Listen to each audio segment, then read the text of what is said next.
Well, much like bad superhero comics, American politics is prone to ill-advised crossovers. Tomorrow, members of the Fight for 15 minimum wage movement are teaming up with the movement Black Lives Matter to stage protests across the country. The theme will be Fight Racism, Raise Pay, end quote. They're seeking to link the struggle for higher wages with broader racial agitation in the United States. But will the connection empower both movements or merely shackle them together awkwardly? Kendall Fells is National Organizing Director at Fight for 15. He joins us tonight from Memphis. Kendall, thanks for coming on.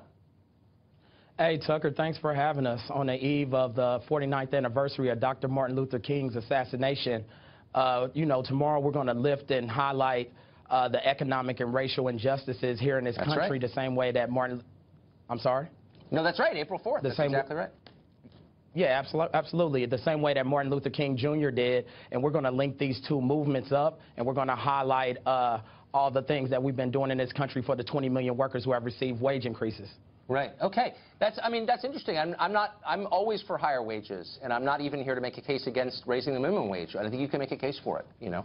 I'm just surprised by your position on immigration. I guess that's what really shocks me. Here's your press release. It says, Fight Racism, Raise Pay rally, and it specifically says, quote, immigrant rights and Trump's immigration ban.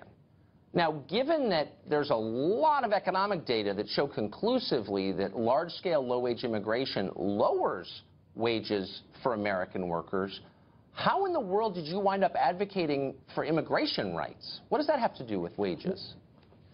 Well, here's the real reality, Tucker. When you're talking about racial and economic justice, you have to remember what Martin Luther King said. What's the use of being at the counter if you can't afford the burger? The reality is there's about 64 million workers. About 46% of the workers in this country make less than $15 an hour. Overwhelmingly, they're black and brown people occupy low-wage jobs.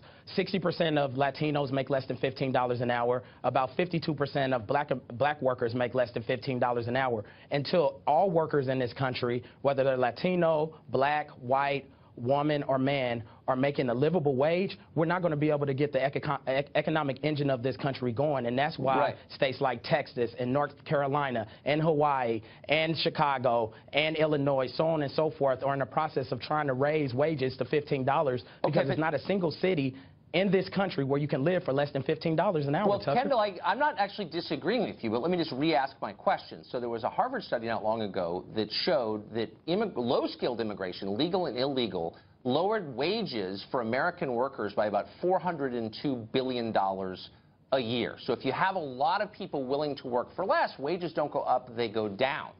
And yet, that's an obvious point. I think you'd know it since you represent a labor union, but instead you're taking the kind of Chamber of Commerce position that, we need more workers here because it saves on labor. And I just think it's kind of a weird position for you to be taking. Do you understand my question?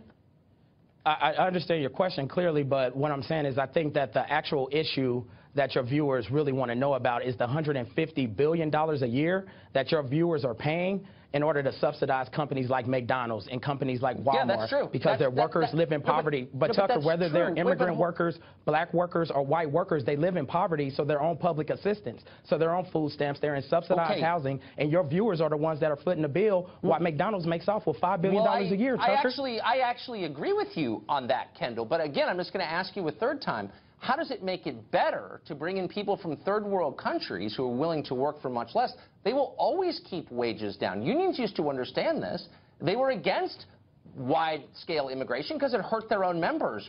Why aren't you against it? You're not really serving your members on this, that I can tell. The workers that are in this country, Tucker, they're already occupying these jobs. They're already working in these fast food restaurants. They're already working in home care. They're already here, and they're already occupying the jobs. The real problem with wages here in this country and the real problem with jobs here in this country are companies like McDonald's that are suppressing wages so people can't actually figure out a way to get a leg up. Okay, I'm trying, Kendall. I'm trying with the whole supply and demand concept.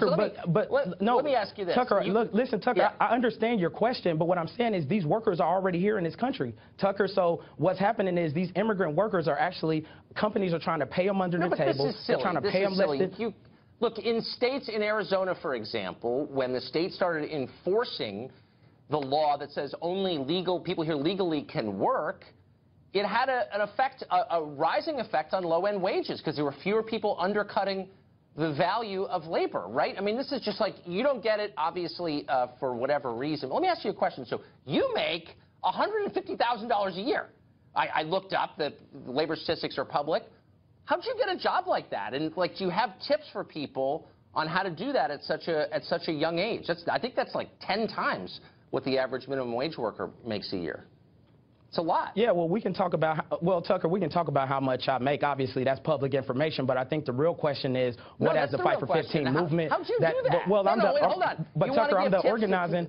Okay, Tucker, I'm going to answer your question. What I'm saying is I'm the organizing director of the Fight for 15. Over the last 4 years, the Fight for 15 has been responsible for $62 billion with a B dollars in wage increases for workers. So 22 million workers in this country have gotten. But you want to talk? You're talking about my. I mean, but the thing is, how old are you, Kendall? But Tucker, it's about what the actual point is. You want to talk about my salary, but what I'm saying is, why are we talking about my salary is public information, Tucker? I know that, but my salary is public information.